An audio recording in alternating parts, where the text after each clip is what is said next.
جو حضرات سنت و صفائی ہو گئی وہ آگے سب آگے بڑھی. الحمد لله نحمده ونستعينه ونستغفره ونؤمن به ونتوكل عليه ونعوذ بالله من شرور أنفسنا ومن سيئات أعمالنا. من يهده الله فلا مضل له ومن يضلله فلا هادي له. ونشهد أن لا إله إلا الله وحده لا شريك له. ونشهد أن سيدنا وسندنا ومولانا محمدا عبده ورسوله. وصلى الله تعالى على خير خلقه محمد وآله وأصحابه وسلم. أما بعد فأعوذ بالله من الشيطان الرجيم. بسم الله الرحمن الرحيم. يا أيها الذين آمنوا إذا لقيتم فئة فاثبتوا واذكروا الله كثيرا لعلكم تفلحون. وأطيعوا الله ورسوله ولا تنازعوا فتفشلوا وتذهب ريحكم واصبروا إن الله مع الصابرين. صدق الله العظيم. قابل قدر مصلیان اکرام اور نوجوان ساتھیوں، عزیز دوستوں، سبھی حضرات ایک مرتبہ درود شریف پڑھ لیجئے. اللهم صل على محمد وعلى آل محمد كما صليت على إبراهيم وعلى آل إبراهيم إنك حميد مجيد. اللهم بارك على محمد وعلى آل محمد كما باركت على إبراهيم وعلى آل إبراهيم إنك حميد مجيد. معزز سامعین،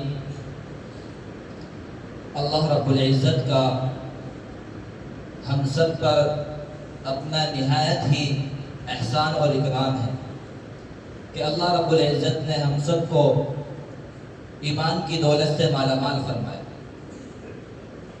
دنیا اور اس دنیا کے اندر تمام بسنے والی مخلوقات اور ان مخلوقات میں سب سے افضل اور سب سے اشرف جو اللہ رب العزت نے بنایا وہ حضرت انسان کو بنایا. لقد خلقنا الانسان فی احسن تقویم.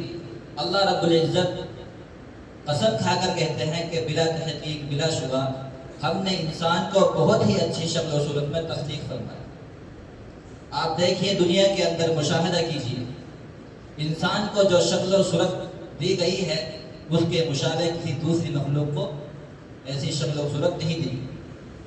تو یہ ہمارے لیے سب سے بڑی اعزاز کی اور اکرام کی بات ہے کہ اللہ رب العزت نے ہمیں انسان بنایا اور پھر انسان بنا کر یوں ہی نہیں چھوڑ دیا. اللہ رب العزت نے ہمیں اپنی جو سب سے بڑی قیمتی چیز اور انعام ہو سکتا تھا وہ ہمیں عطا کیا، یعنی کہ ایمان کی دولت ہمیں ذہن مال فرمایا.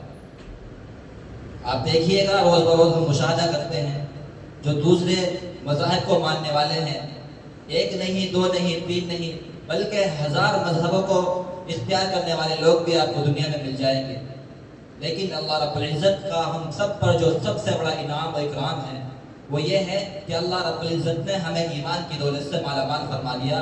جب ہمیں ایمان کی وہ دولت مل گئی تو آپ یہ سمجھ لیجئے گا اگر اس دنیا کے اندر ہمیں کوئی دوسری چیز نہ ملی لیکن ہمیں اس دنیا سے جب جانے کا وقت آیا وہ ایمان ہمارے پاس ہوا تو سمجھ لیجئے ہم سب سے بڑے کامیاب و کامران ہیں. اسی لیے اللہ رب العزت کا ہم سب کو ہر وقت اور ہر لمحہ شکر بجا لینا چاہیے اور اللہ رب العزت کی شکر گزاری کرتا رہنا چاہیے کہ اللہ رب العزت نے ہمیں کتنی قیمتی دولت سے مالا مال فرمایا. بہرحال یہ تو ایک ہماری تمہید ہے کہ اللہ رب العزت نے ہمیں ایمان کی دولت سے مالا مال فرمایا. لیکن جو میں نے خطبے کے اندر ایک تلاوت ارشاد فرمائی اس کے اندر اللہ رب العزت ایمان والوں کو مخاطب فرما رہے ہیں کہ جو دنیا کے آج حالات چل رہے ہیں صرف ہندوستان کے اندر ہی نہیں بلکہ پوری دنیا کے اندر مسلمانوں کو ذلیل و خوار کیا جا رہا ہے. اسی طریقے سے مسلمانوں کو ذلت و رسوائی کی دلدل میں لا کر کھڑا کر دیا ہے. اس کی وجوہات اور اس کے اسباب اور اس کا طریقہ وہ ہمارے اندر ہی خود موجود ہے. یعنی جب ہم غور و فکر کرتے ہیں اور ان تمام چیزوں سے ہم اپنے آپ کو سوچتے ہیں، غور و فکر کرتے ہیں، اور جو ہمیں اللہ رب العزت نے سب سے بڑی کتاب اور دولت سے نوازا وہ قرآن کریم ہے، اور اس کی رہنمائی میں ہم اپنا علاج اور اپنا راہ ہدایت پوچھتے ہیں، تو قرآن کریم ہم سب کو سب سے پہلے ہی بات ارشاد فرماتے ہیں کہ یا ایھا الذین آمنوا، کہ اے ایمان والو. اللہ رب العزت نے اس قرآن کریم کی آیت کے اندر دوسرے مذہب ماننے والوں کو مخاطب نہیں فرمایا، ایمان کا لفظ لے کر آئے کہ یا ایھا الذین آمنوا، کہ اے ایمان والو بندو، اے ایمان والے لوگوں جنہوں نے ایمان کو اختیار کر لیا. اذا لقیتم فئۃ فاثبتوا، کہ جب تمہارا مقابلہ کسی ایسی جماعت سے پڑ جائے کہ جو دیکھنے میں آپ کو بظاہر بہت طاقت اور ہمت والی لگے. فئۃ قرآن کریم کا ایک انداز اور اسلوب ہوتا ہے. فئۃ ایک ایسی جماعت کو کہتے ہیں جو چھوٹی ہوتی ہے، جس کا مقابلہ انسان کے بس میں ہے.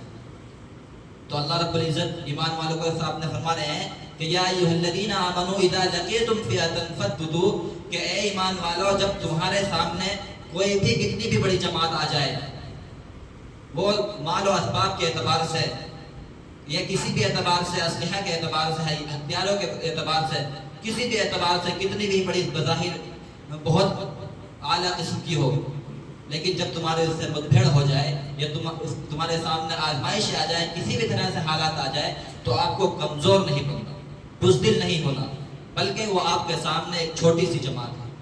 آپ کے ایمان کے سامنے چھوٹی سی جماعت ہے، آپ اس کو پچھاڑ سکتے ہیں. لیکن اس کے لیے ہمیں کام کیا کرنا ہوگا، اس کے لیے ہمیں اسباب کیا اختیار کرنے ہوں گے. تو فرمایا فاثبتوا. اس آیت کے اندر، ان دو آیتوں کے اندر اللہ رب العزت نے ہمیں کامیاب اور کامران ہونے کے لیے 5 باتوں پر عمل کرنے کا حکم فرمایا. سب سے پہلی بات جو فرمایا کہ فاثبتوا، ایمان پر ثابت قدم ہو جاؤ، جم جاؤ. کس طریقے سے جمنا ہے؟ اپنے عقائد و ایمان کے اعتبار سے، ایمان و حقانیت کے اعتبار سے. جس طریقے سے صحابہ کرام رضوان اللہ علیہ مجمعین کے سامنے مصیبتیں، مشقتیں اور اسی طریقے سے تکالیف جو ان کے سامنے آئی، انہوں نے اس کا کس انداز سے مقابلہ کیا، اپنے ایمان پر کس طریقے سے ثابت قدم ہو کر دکھایا. ہمارے سامنے ان کے واقعات اظہر من الشمس ہیں. اگر ہمیں ان تاریخ واقعات کو پڑھنے کا موقع نصیب ہو تو ہمیں پتہ لگے گا کہ صحابہ رضی اللہ علیہ مجمعین نے کس طرح سے اپنے آپ کو ثابت قدم کر کے دکھایا. حضرت اعلیٰ حضرت امیر رضی اللہ تعالی عنہ جب اپنے لشکر کو لے کر چلے، ان کا ایمان پر کس قدر اور اللہ رب العزت پر کس قدر بھروسہ تھا، کس قدر اقامت تھا، ثابت قدم تھے. تو جب اپنے لشکر کو لے کر چلے تو سامنے سمندر آ گیا، اور سمندر کے پار ہونا تھا. اللہ کے اور اس کے رسول کی دعوت ایمان لے کر وہ دوسرے جہاں پر جا رہے تھے. تو سمندر کے اندر اس ندی کو پار کرنے کے لیے کوئی کشتی موجود نہیں تھی. تو حضرت اعلیٰ حضرت امیر رضی اللہ تعالی عنہ نے ارشاد فرمایا کہ ہم اللہ کے اور اس کے رسول کی دعوت لے کر جا رہے ہیں، یہ سمندر ہماری راہ میں حائل نہیں ہو سکتا. اس لیے تمام کو اپنے لشکر کے ساتھ کو حکم دیا کہ تمام حضرات 2 رکعت نماز کی نفل کی نیت باندھیں. تمام نے نماز ادا کی اور اللہ رب العزت کا نام لے کر اپنے گھوڑوں کو اس سمندر کے اندر اتار دی. بعد میں صحابہ کرام رضوان اللہ علیہم کہتے ہیں کہ اللہ کی قسم ہمارے گھوڑوں کا ایک کھر بھی پانی کے اندر نہیں بھیگا. تو یہ ان کا ایمان تھا، ان کی استقامت تھی. اس طریقے سے وہ اپنے اللہ پر بھروسہ رکھتے تھے کہ اگر ہمارے سامنے کوئی بھی مشکل آ جائے، کتنے سے کتنے بڑے سمندر آ جائے، تو ہمیں پیچھے نہیں ہٹنا، ہمیں اپنے ایمان پر ثابت قدم ہوتے ہوئے ہمیں تمام تکلیفوں اور مصیبتوں کو پار کر جانا ہے. تو فاثبتوا، سب سے پہلے ہمیں ایمان پر ثابت قدم ہونا ہوگا، جو ہمارا اعتقاد ہے کہ اللہ رب العزت ہی مارنے جلانے والا ہے، اور رسول اللہ صلی اللہ علیہ وسلم کی تعلیمات ہی ایسی ہیں جن سے ہم راہ راست پر پا سکتے ہیں. ایسا نہیں ہے کہ اگر ہم نے غیروں کو دیکھا تو غیروں کی مشابہت اختیار کر لی. بلکہ رسول اللہ صلی اللہ علیہ وسلم کے جو صحابہ اکرام علیہ رضوان اللہ اجمعین جس طریقے سے ان کے واقعات ہمارے سامنے ہیں، ان واقعات پر ہمیں اپنے نقش قدم کو ڈھالنا ہوگا، تبھی ہم کامیاب و کامران ہو سکتے ہیں۔ تو سب سے پہلے اللہ رب العزت نے فرمایا فَاثْبُتُوا کہ ایمان اور اعتقاد کے اعتبار سے ثابت قدم ہو جاؤ، وَاذْكُرُوا اللَّهَ كَثِيرًا لَعَلَّكُمْ تُفْلِحُونَ، اور دوسرا کام جو کرنا ہے فرمایا اللہ رب العزت نے کہ اللہ رب العزت کا ذکر پابندی سے اور کثرت سے کرو۔ وَاذْكُرُوا اللَّهَ، اللہ کا ذکر جو ہے وہ کثرت سے کرو۔ اگر صبح ہم کر رہے ہیں، صبح کے اندر ہماری آنکھ کھل رہی ہے تو اللہ رب العزت کا جو منادی اعلان کرتا ہے اللہ اکبر اور مسجد کے لیے بلاتا ہے، تو ہمیں سب سے پہلے اللہ رب العزت کا حکم بجا لانا ہے، تو یہ وَاذْكُرُوا اللَّهَ۔ اسی طریقے سے اگر ہم شام کے وقت اپنے آرام گاہ پر پہنچ رہے ہیں تو اللہ رب العزت کا جو حکم ہے نماز کو ادا کرنا ہے، عشاء کی نماز کو ادا کر کے پابندی سے ہمیں اپنے بستر پر جانا ہے۔ تو دن کی شروعات اور دن کے آخر تمام ہی اللہ رب العزت کے ذکر کو مضبوطی سے پکڑنا۔ تو دوسرا طریقہ اللہ رب العزت نے فرمایا کہ تمہیں ذکر کو لازمی پکڑنا ہوگا، سنت رسول اللہ کو اپنانا ہوگا۔ اگر ہم بیت الخلاء کے اندر جا رہے ہیں، ٹوائلٹ کے اندر جا رہے ہیں، تو سنت رسول اللہ کو اپنا کر جو مسنون دعا اللہ کے رسول نے ہمیں بتلائی ہے اس کو اختیار کرنا ہوگا۔ اسی طریقے سے اگر ہم مسجد میں داخل ہو رہے ہیں، مسجد سے باہر جا رہے ہیں، تو جو مسنون دعائیں اللہ کے رسول نے ہمیں بتلا دی ہیں ان دعاؤں پر معمول بجا لانا ہوگا۔ تو وَاذْكُرُوا اللَّهَ کے اندر یہ داخل ہو جائے گا، وَاذْكُرُوا اللَّهَ كَثِيرًا لَعَلَّكُمْ تُفْلِحُونَ، تاکہ تم کامیاب ہو جاؤ۔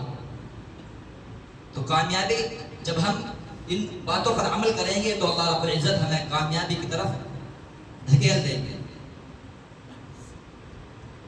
تو پہلا کام اللہ نے جو بتایا فَاثْبُتُوا، ایمان پر ثابت قدم ہو جاؤ، اور دوسرا کام وَاذْكُرُوا اللَّهَ، اللہ رب العزت کا ذکر کثرت سے کرو۔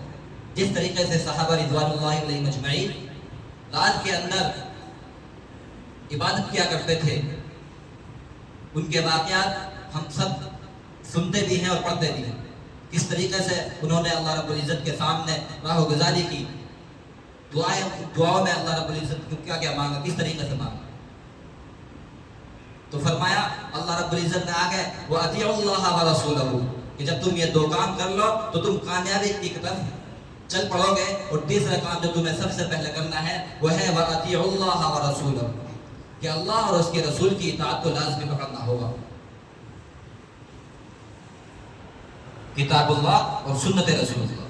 تو تیسرا کام کیا فرمایا کہ اللہ کے رسول کی اطاعت کو اس طریقے سے لازمی کرنا ہے کہ اگر ہماری شادی بیاہ آ گئی، کوئی خوشی کا موقع آ گیا، تو ہمیں اس خوشی کے موقع پر اپنی خواہشات پر عمل نہیں کرنا، بلکہ اس جگہ اس موقع پر ہمیں سب سے پہلے رسول اللہ صلی اللہ علیہ وسلم کے عمل کو دیکھنا کہ اس طریقے پر اللہ کے رسول کا عمل کیا تھا۔ اسی طریقے سے اگر کوئی غم کا موقع آ گیا تو اس وقت ہمیں دیکھنا ہے کہ ہمیں اپنی خواہشات پر عمل نہیں ہو رہا، بلکہ اللہ کے رسول علیہ السلام کی جو تعلیمات تھی اس پر عمل ہو رہا ہے کہ نہیں ہو رہا۔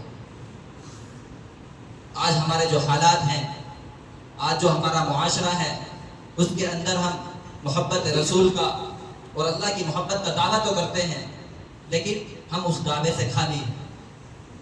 عشق مصطفیٰ کا ہم ڈھول تو پیٹتے ہیں، لیکن ہم اس چیز سے عملی طور پر نا انجان ہیں۔ تو اس لیے ہمیں اطاعت رسول کو اور اطاعت اللہ کو لازم اور مضبوطی سے پکڑنا ہوگا۔ ایک واقعہ جس طریقے سے کوئی استاد اپنے شاگرد سے کہتا ہے کہ ہم آپ کو یہ پرچہ دے رہے ہیں، اس پرچے پر آپ کو یہ جو ہم نے باتیں بتلائی ہیں اس پر عمل کرنا ہے اور اس پر کام کر کے ہمیں کل کو دکھانا ہے، اس چیز کی مشق کرنی ہے۔ مثال کے طور پر کوئی بھی استاد کوئی بھی کام دے دیتا ہے ہوم ورک کے طور پر کہ آپ کو ایک کام کر کے دکھانا ہے، بچہ گھر چلا جاتا ہے اور استاد کہہ دیتا ہے کہ میں خود تمہارا جو کام ہے گھر پر آ کر چیک کروں گا۔ تو آئندہ کل استاد بچے کے گھر پہنچتے ہیں تو کیا دیکھتے ہیں کہ دروازوں کے اندر اور گلیوں کے اندر استاد کے اقبال میں قالینیں بچھی ہوئی ہے، اور جب استاد گھر کے اندر تشریف لائے تو ان کے اوپر پھول نچھاور ہو رہے ہیں، اور اسی طریقے سے لائٹیں اور کمکمے طرح طرح کے لگائے ہوئے ہیں۔ استاد دیکھتے ہیں کہ میرا یہ شاگرد کس قدر میری استقبال اور خوشی میں مسرت میں پاگل ہوا جا رہا ہے، لیکن جب گھر آ کر پوچھتے ہیں تو اس سے پوچھتے ہیں کہ لاؤ بیٹا جو ہم نے تمہیں کام دیا تھا، جو ہمارا مقصد تھا وہ دکھاؤ. تو اس میں کیا کہتا ہے بچہ کہ استاد صاحب میں آپ کی استقبال کی تیاریوں میں مصروف تھا، جو آپ نے کام دیا تھا وہ کام ہم سے مکمل نہیں ہو پائے. تو کیا آپ بتائیے اس وقت میں استاد اس سے خوش ہوگا کہ ناراض ہوگا؟ جو ہم نے آپ کو کام دیا تھا، جو ہم نے آپ کو ہوم ورک دیا تھا، جو ہم نے جس چیز کی پریکٹس کے لیے آپ کو دی تھی وہ آپ تو کیا نہیں، بلکہ ان فضول کام میں جو ہمارا مقصد نہیں تھا ان میں اپنا وقت ضائع کر دیا. تو پیارے لوگوں، یہی بالکل معاملہ ہمارا اور اللہ کے رسول کا ہے کہ اللہ کے رسول نے جو ہمیں تعلیمات دی تھی ہم اس کو چھوڑ کر غیروں کے کام میں لگے ہوئے. جو مشاہبت ہمیں اختیار کرنی تھی، جو صحابہ کے نقش قدم پر ہمیں چلنا تھا، ہم اس کو چھوڑ کر غیروں کے اور جو اللہ کے رسول کو نہیں مانتے ان کے موقع پر چلنے لگے، ان کے طریقے پر چلنے لگے. تو یہ اطاعت رسول اور اطاعت اللہ کے اندر ہمارے اندر خامیاں ہیں، اس کو پورا کرنا ہے اگر ہمیں کامیاب اور کامران ہونا ہے. ان حالات کا ہمیں مقابلہ کرنا ہے. تو تیسری چیز اطیعوا اللہ و اطیعوا الرسول فرمایا، اور آگے فرمایا ولا تنازعوا. چوتھی چیز جس پر ہمیں عمل کرنا ہے کیا فرمایا؟ ولا تنازعوا. دیکھیے قرآن کریم کا کس قدر پیارا انداز ہے. اللہ رب العزت اس ارشاد فرما رہے ہیں کہ ولا تنازعوا، جھگڑے میں مت پڑو. یہ نہیں فرمایا ولا تختلفوا کہ آپس میں اختلاف مت کرو. اختلاف تو ہمارا ایک دوسرے سے چلتا ہی رہتا ہے، کبھی کس معاملے میں، کبھی علمی معاملے میں، کبھی گھر کے حالات کے مقابلے میں. تو یہ اختلاف تو ہر ایک کے اندر، ہر ایک کی فطرت کے اندر شامل ہے، لیکن ہم اس اختلاف کو لڑائی جھگڑے کی شکل اختیار کر لیتے ہیں. آج ہم اپنی ذرا سی انا کے لیے دوسرے لڑائی جھگڑے کے اوپر تک آتے ہیں. تو اللہ رب العزت نے اس چیز سے منع فرمایا کہ ولا تنازعوا، ایک دوسرے سے جھگڑا مت کرو. اگر ہمارے یہ انا کے خلاف کوئی بھی مسئلہ پیش آ گیا تو ہم اپنی اس انا کو، اپنی ذاتی رائے کو بیچ میں لا کر لڑائی جھگڑے تک لے آئے تو پھر یہ ہمارے اطاعت رسول کے خلاف ہو جائے. اور آگے فرمایا ولا تنازعوا فتفشلوا، اگر ہم نے جھگڑا کر لیا تو تم پھسل جاؤ گے. جو سامنے تمہارے لیے جو جماعت ہے، جو مٹبھیڑ جس سے ہو رہی ہے، اس سے اگر تم آپس میں لڑائی جھگڑے پڑ جاؤ گے تو اس سے فتفشلوا وتذهبوا، پھسل جاؤ گے. وتذهب ريحكم واصبروا، اور تمہاری ہوا جو ہے وہ کھڑ جائے. جو تمہارا رعب و دبدبہ تھا، جو تمہاری چاہت و جلال تھا، وہ تمام چیز کیا ہو جائے گی؟ ختم ہو جائے گی. تو اس لیے ہمیں آپس میں پیار و محبت کے ساتھ، جو رسول اللہ صلی اللہ علیہ وسلم کے اعلیٰ اخلاق اور اعلیٰ تعلیم ہمارے پاس ہے، سنت رسول ہمارے پاس ہے. آپ دیکھ لیجئے جتنے بھی مذہب اس دنیا کے اندر آج موجود ہیں، تمام مذاہب کے اندر ایسے اخلاق آپ کو کہیں نہیں ملیں گے جو اللہ کے رسول علیہ السلام کے اخلاق. ایک پروفیسر ہے کینیڈا کے، انہیں ایک کام دیا گیا 1968 کے اندر کہ آپ کو ایک کام کرنا ہے کہ یہ قرآن کریم ہے، وہ عربی کے اندر تو موجود نہیں تھا لیکن انگلش کے اندر وہ موجود تھا، کہ آپ کو اس کے خلاف ایک کتاب لکھنا، اس قرآن کے خلاف. تو پروفیسر نے اس کتاب کو لیا، قرآن کریم کو لیا، اور ان کے خلاف کتاب لکھنی جب چالو کری اور انہوں نے اس کتاب کا مطالعہ کیا، یعنی قرآن کریم کا، تو وہ کیا دیکھتے ہیں کہ اس کے اندر ایک ایسی چیز بھی نہیں ملتی جس کے خلاف کوئی بات لکھی جائے. انسان کے سارے قوانین اس کے اندر، دنیا کے اندر جو بڑے بڑے قانون دان اپنا آپ کو سمجھتے ہیں، وہ تمام قانون پڑھے ہوئے تھے. پروفیسر اعلیٰ قسم کا پروفیسر ہوتا ہے، تبھی تو وہ کینیڈا کے اندر ایک جاب پر مستعد تھا. تو جب اس نے دیکھا کہ قرآن کریم کے خلاف، اور میں قرآن کریم کا مطالعہ کر رہا ہوں، اس کے اندر ذرا سا بھی نقص، کوئی بھی بات غیر طریقے سے نہیں داخل ہوگی، تو وہ اس چیز کو پڑھ کر ایمان کے اندر داخل ہو گئے. 10 سال کے اندر اسے قرآن کریم کو پڑھنے کا موقع ملا اور وہ اس ایمان کے اندر داخل ہو گئے. تو یہ ہمارے پاس قانون بھی ہے اور ہمارے پاس اعلیٰ اخلاق بھی ہے، جو ہم سنویدھان اس ہندوستان کا یا دوسرے ملکوں کا کہیں کبھی پڑھتے ہیں، لیکن وہ سب چیز اس کے اندر ہمارے پاس داخل. بس شرط یہ ہے کہ ہم اس کے طریقے پر چلنے والے بن جائیں، ہم رسول اللہ صلی اللہ علیہ وسلم کی تعلیمات پر چلنے والے بن جائیں. تو ولا تنازعوا فتفشلوا وتذهب ريحكم واصبروا، اس چیز سے ہم بچ جائیں گے کہ آپ سے اختلافات اور انتشار ہمارے درمیان چلن لے آئے اور ہم برائی کے اندر پڑھ کر ہم اپنے ہی ایک دوسرے کے خلاف ہو جائیں. آج کل ہمارے اندر جو بیماریاں ہیں یہی تو ہے کہ ہم ایک دوسرے سے برائی میں پڑ جاتے ہیں، حسد کرنے لگ جاتے ہیں کہ اللہ رب العزت نے اس کو اتنا مال دیا ہے تو کس طریقے سے اس کا مال ختم ہو کر میرے پاس آ جائے. اگر کوئی کسی مصیبت کے اندر داخل ہو گیا تو ایک مسلمان اس کے لیے خیر خواہ بننے کے بجائے اس کی مصیبت پر خوش ہوتا ہے اور اپنے دل کو تسکین طریقے سے پہنچانے کی کوشش کرتا ہے۔ تو یہ تمام چیزیں جو ہیں ہمیں خود پستی اور ذلت کے اندر غار میں دھکیلنے والی چیزیں بنتی ہیں۔ تو اس چیز سے ہمیں معافی تلافی کرنی چاہیے کہ اللہ رب العزت ان تمام چیزوں سے ہمیں باز رکھے، وَلَا تَنَازَعُوا کا ہمیں مزاج نہ بنا، وَتَذْهَبَ رِيحُكُمْ وَاصْبِرُوا، اور اللہ رب العزت نے جو 5واں کام بتایا وہ فرمایا کہ وَاصْبِرُوا، کہ صبر اختیار کرو۔ اگر ہمارے سامنے کوئی مصیبت پریشانی آ جائے، مثال کے طور پر اللہ رب العزت ہمیں مال اور دولت کے دے کر آزما رہا ہے، تو ہم کیا اس وقت اللہ رب العزت کا شکر ادا کرتے ہیں؟ کیا ہم ناشکری کرتے ہیں؟ یا اپنے اسی طریقے سے ہم دوسری چیزوں میں خوش ہو کر اللہ اور اس کے رسول کے حکم کو توڑتے ہیں؟ تو جب ہمیں اللہ رب العزت نے مال دیا ہے اور دولت سے اور گاڑی اور بنگلے سے نوازا ہے، تو اس حال کے اندر بھی ہمیں اللہ کی ذات کو نہیں بھولنا، رسول اللہ صلی اللہ علیہ وسلم کی تعلیمات کو نہیں بھولنا، بلکہ جو ایسے حالات کے اندر جو اللہ تعالیٰ نے ہمیں حکم فرمایا ہے اس پر ہمیں زندگی گزارنی ہے۔ اور اگر ہمیں کسی چیز میں آزمائش میں مبتلا کر دیا، وَلَنَبْلُوَنَّكُمْ بِشَيْءٍ مِّنَ الْخَوْفِ وَالْجُوعِ وَنَقْصٍ مِّنَ الْأَمْوَالِ، کبھی وہ مالوں کو کمی کر کر اور کبھی اولاد کے اندر کمی کر کر اور کبھی پھل و باغات کے اندر کمی کر کر ہر طریقے سے اللہ رب العزت کو آزما رہا ہے۔ خود قرآن کریم نے ارشاد فرمایا ہے الذی خلق الموت والحیات لیبلوکم ایکم احسن عملا، کہ اللہ رب العزت نے زندگی اور موت کو جو بنایا ہے وہ اس لیے بنایا تاکہ تم کو آزمایا جائے، لیبلوکم ایکم احسن عملا، کہ تم میں سے کون اچھا عمل کرنے والا ہے۔ تو آج ہمارے سامنے جو حالات ہیں، جو مشکلات اور پریشانیاں ہیں، اس کے اندر ہم صبر کرنے والے ہیں کہ اللہ رب العزت کی ناشکری کرنے والے ہیں۔ اور جب ہم صبر کرنے والے ہو جائیں گے تو پھر اللہ رب العزت نے آگے ارشاد فرمایا ان اللہ مع الصابرین، کہ جو صبر اختیار کرنے والا ہوگا اللہ رب العزت اس کے ہر وقت اور ہر آن ساتھ ہوگا۔ ہم راتوں کو عبادت گزار بن جائیں، زکوٰۃ دینے والے بن جائیں، یا کتنی بھی بڑی عبادت کرنے والے بن جائیں، لیکن قرآن کریم کے اندر اللہ رب العزت نے کہیں یہ ارشاد نہیں فرمایا ان اللہ مع الصابرین، کہ اللہ نماز پڑھنے والوں کے ساتھ ہے یا روزہ رکھنے والوں کے ساتھ، بلکہ اللہ رب العزت نے ارشاد فرمایا ان اللہ مع الصابرین، کہ جو صبر اختیار کرتے ہیں صبر کرنے والوں کے ساتھ اللہ رب العزت ہے۔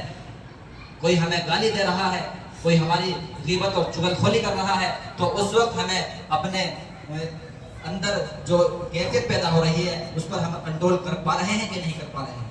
اپنے غصے کے اندر ہم کنٹرول کر پا رہے ہیں نہیں کر پا رہے ہیں؟